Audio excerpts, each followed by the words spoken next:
Good day guys. Karon mag-report me about sa modern period. So let's start. The modern period. The late 15th century to the present.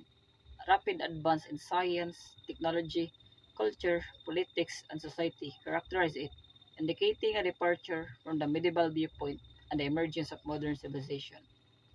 So in the late 15th century kano guys, and to karon present, dere day ang pagbuhat no. Dere day nabuhat ang mga technologies, diri ang pag-produce sa mga nindot kaayo. Like bisag asa lang kamadto daghan na kay kag makita ng mga technologies guys. Like ang mga binuhat na nila karon is mga stylish na kaayo.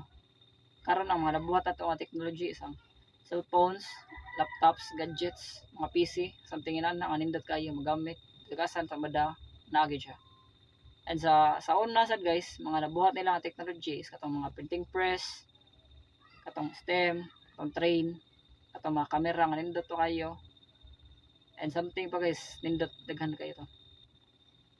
The modern period is often considered to have started around the late 15th century with events such as the Renaissance, the discovery of the New World, 1492, and the fall of Constantinople. Okay guys, so ang modern kuno guys, considered ni siya sa, nag-start ni siya sa late 15th century to 17 ng gora I guess. But, kabalo mo guys sa nang Renaissance, mao na siya ang mga European cultural. Like, dali na about ang mga artistics kayo nga nindot kay nga arts and mga statues. Like katong David nga statue o katong Mona Lisa nga painting. Something na with Van Gogh. And dali day siya nagkuan sa guys no. Dali na rise ang modern. Dali day siya nakuan guys ang World War no.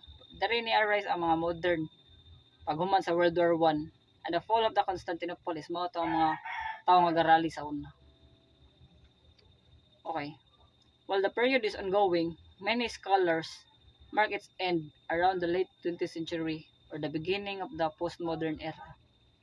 So, while the modern kono guys, nga gadagan kono, dagan kono nga mga scholars nga na end kono sa late 15th century. Or mao na kono ning gitawag nila nga pag beginning, pagsugod na kono sa postmodern era guys. And let's start with the scientific revolution.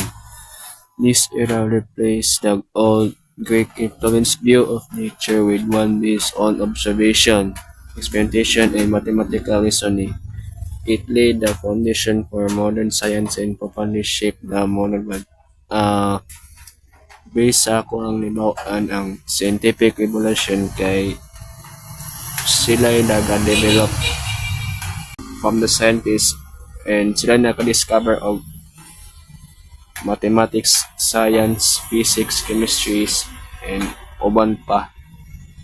And napay duha ka scientist na connected gyapon sa scientific evolution and is Nicolaus Copernicus. Proposed the heliocentric model challenging the long-held geocentric view. Para ko si Nicolaus Copernicus sa kuan heliocentric model ang kanang nasa akong drawing kay kuan. I make it more creative man kay ang nasa picture to sa heliocentric model kay murag nabatian ko so I make it creative more on creative siya so bali munindutan ko na kay anan mo jud na ako lagi creative murag enhance na nako then ako i-explain ang nasa drawing so ang kanang heliocentric model kay kuan mo na ang nasa drawing kay ang sun mo ay forming center sa solar system so bali ka ng di bali ang sun nasa center ang mga planets ana or mga asteroids or mga debris kay ga-orbit sa sun so mo na kuan heliocentric model he named it Io Europa Ganymede in Callisto named by this scientist. Good afternoon, guys. I'm here to my modern revolution.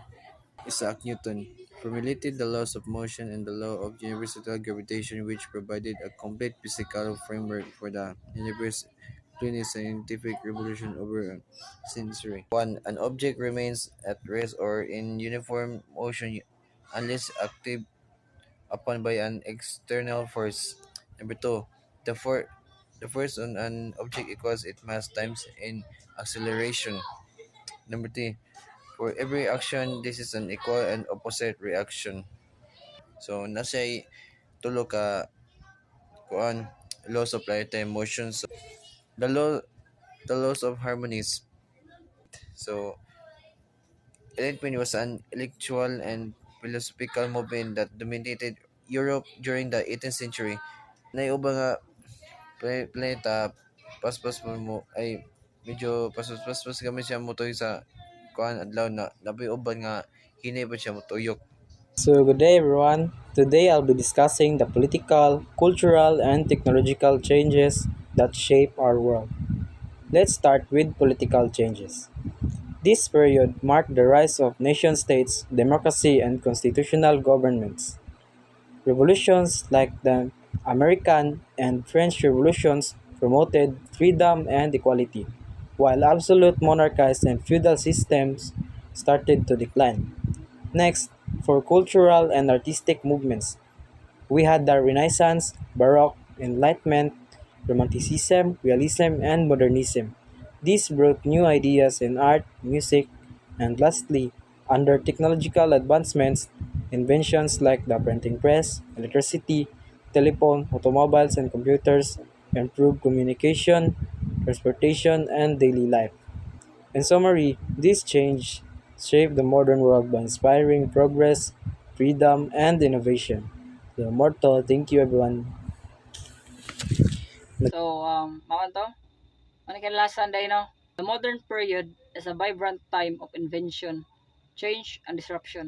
It is an important period in human history because its advancement still have an impact on all facets of contemporary life. And that's all, guys. Thank you.